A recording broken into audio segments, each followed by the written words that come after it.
sorry, but how do I address you outside of work? I mean, we're not half-sisters, are we? We just happen to have the same half-sister. Literally. Paano mo nalaman? Don't tell me. So, alam mo nga yung totoo. So, anong tawag natin sa isa't isa ngayon? Anti-sisters? Because we're not sisters. But we both hate Lilith. Or, sis in crime? Sis terrors?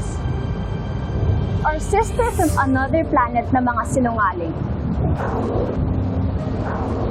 Tinanong kita noon kung may relasyon ba yung dad ko sa mom mo. And you lied to me. Nagsinungaling ka.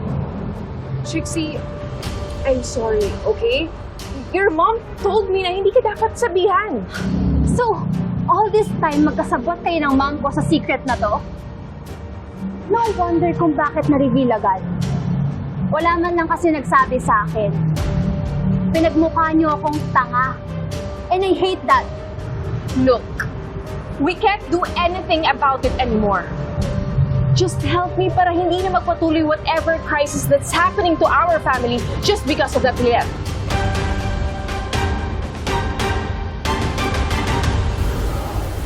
I'm sorry, Lilith. I'm sorry na tinrato kita ng gano'n. Bakit niyo ba ako pinatawag? Tungkol ba saan yung pag-uusapan natin? It's about you and me, Lilith.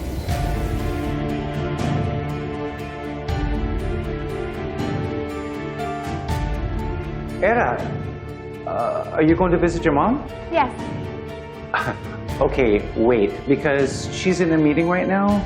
Maybe you can visit her later. How's the case you're working on? Swerte yung laptop sa'yo. Bola mo na naman ako. Hindi Galing kaya yan sa isa sa pinakamahusay na abogado dito sa firm. Kaka-turn over lang niya Atty. Lilith Matias niyan.